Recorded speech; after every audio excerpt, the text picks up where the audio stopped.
What is up, YouTube? A poor man's guide to Yugioh here, coming at you with my updated Satellarknight deck profile. Now, they just got some new support in the most recent set, being their new XE here and a spell card. So I thought I'd reprofile the deck. It's really good now. It's become a lot better in my opinion, making plays a lot easier. This is stun-based, but it is not Demise Satellarknight deck profile. So if you're looking for that, I have everyone up.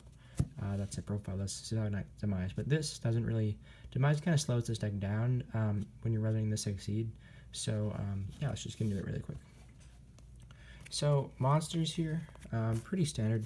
Got the triple Deneb, main searcher of the deck. When that's summoned, you search any Satellarknight from your deck. Pretty good. Triple Altair. This revives your monster from the graveyard. Very, very good card. You know, it would go into your rank 4 plays very, very easily with that. A little different thing here is we're playing triple Vega. Now, the reason you play triple Vega is because, for the sole purpose that you want to go into your new XC right here as soon as possible. And what this new XC does is it's 2 level 4 Satellarknight monsters, so you don't need 3. And then what you can do is you can discard a card and go into another Satellarknight XC monster on top of this. So you can go into Trevere, or you can go into Deltro, something like that. So you can go into any Satellarknight monster you need 3 level 4s to go into with just 2 level 4s if you use this card. So what you want to do is, if you're going first, you definitely want to be able to go first turn, go into Bottomless here, and then overlay on top of this and go into Trevere and take a card out of your opponent's hand. So being able to do that first turn is very, very good in the sense that they're already minus a card when they get into your turn. So that's why I play triple Vega there. And then for the last Satellarknight monsters, of course, is the triple Anunculi. So 12 Satellarknight monsters. We do play 3 more monsters. Here we play double Artifact Scythe because it's a stun deck and it stops your opponent from special summoning from the extract, so it's a very, very good card. And we play the one Moral Test because it does not target, but it does destroy. So very, very good. I was just playing the double size, but I kept somewhat running out of targets when I was using Desires. So Moral Test is just an extra card. I wouldn't like to play triple Scythe because it does clog, but the 3 is pretty good. So that is it for the monster count. 15 monsters, pretty good.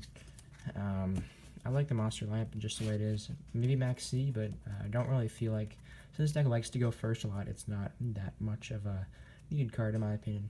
Onto the new card, we've got 2 Satellarknight Genesis. What this card does is you can blow up spells or traps on the field equal to the number of Satellarknight monsters you control. So I was playing double MST because Winter does not work that well. But Satellarknight Genesis, much better card. You don't minus anything. You don't have to discard anything. It's a quick play, so you can do it on your opponent's turn, stuff like that. Very, very, very good card. For the rest of the spells, we have 2 Skybridge. Skybridge is a great card, combos off really well. You can open with, let's just say, Anunculi, normal summon Anunculi, Skybridge, and then you send your monster to the graveyard. And then you Skybridge into Trevere here and bring back your monster, and then you have an instant rank 4 play, which is very, very good.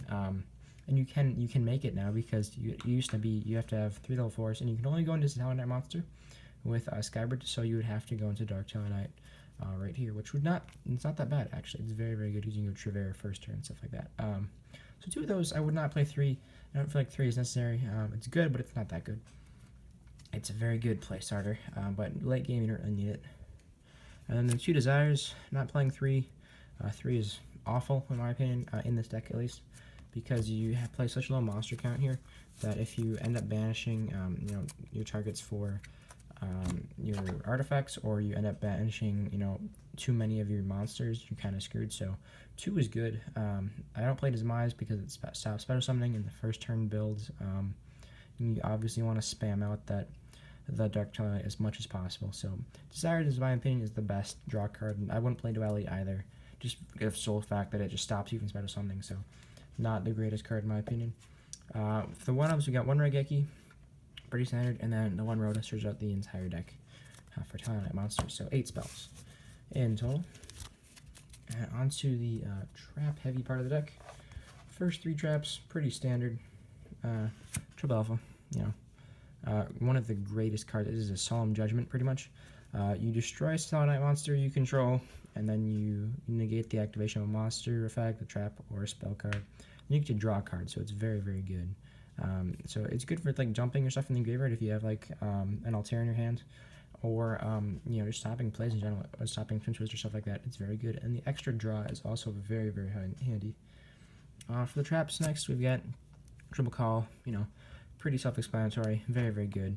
You're gonna end up having a lot of stuff in your graveyard, so very, very good card. And then something new I'm kind of trying out is Triple Oasis. Triple Oasis, because you're playing artifacts, and being able to artifact once you've already used them is great. You can just bring back your Scythe, and then your opponent is just locked at the extra deck for that turn. So it's very, very good against, you know, ABCs or DDDs or, you know, like Minerva Turbo, stuff like that.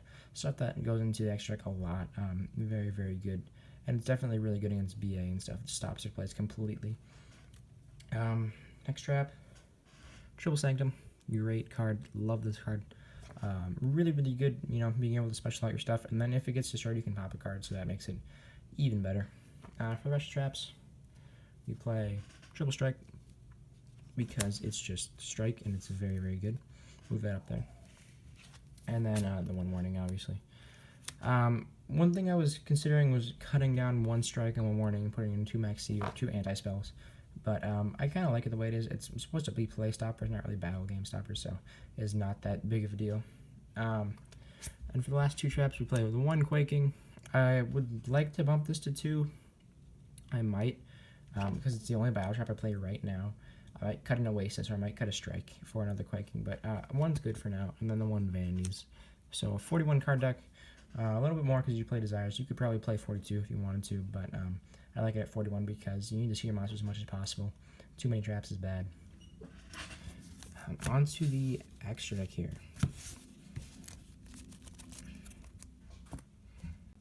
So we've got, start off, we got the triple Dark Satellarknight Baroness.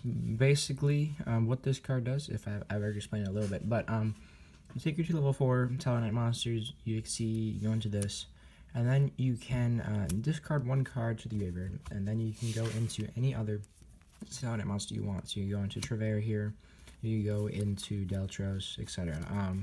Very, very good first turn, you know, making a lot more versatile plays because the 2 level 4 is just very, very good. So 3 of these, maybe cut it to 2, but 3 is pretty good in my opinion, just because of just how good the card is in general. Now next up, double Trevere. 3 has never come up that I needed 3, 2 for sure, but 3 is a little much. Basically, this card does, when it's summoned, it bounces everything on the field back to hand, makes it very, very good. You can reuse your Call Upon and your Oasises, and it's just, you know, almost win condition for against some decks, so it's very, very good. For the next Satellar, we play 1 Deltros. Deltros is great, pops a card during your turn.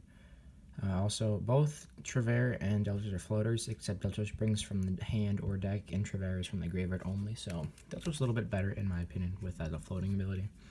And then 1 Diamond, this shuts off, you know, all dark decks, BA, DD, Fam Knight, etc. Onto the non-Satellarknights, we've got number 86, your win condition here. Your opponent can't play Yugioh if you have 5 materials, so it's very, very good card. You have to play it at 1, no more than 1. 1 Gaga Samurai, OTK, stuff like that, fun stuff. 1 Castell, removal, Abyss Dweller for Burning Abyss and stuff like that. And then the Utopia package here. You know, I don't play the S or anything like that because I don't feel like I don't have room for it right now. And then for the last 2, we have the Artifact Xyz we can go into. We can go into Volcasaurus and Gastellar Pleiades because you know, Pleiades having a Beatrice, you know, bringing it back to the extra is very, very good. And then the Volcasaurus for, you know, doing a whole bunch of damage. This plus Samurai plus Volcasaurus is just almost an OTK, depending on what you hit and what monsters you have on the board. So very, very good. 15 card extra deck, you know, pretty standard stuff. If you wanted to remove anything, I guess you could take out maybe the Pleiades. I don't feel like it's that necessary, but yeah, thank you for watching. Hope you enjoyed the deck profile, and yeah, thanks.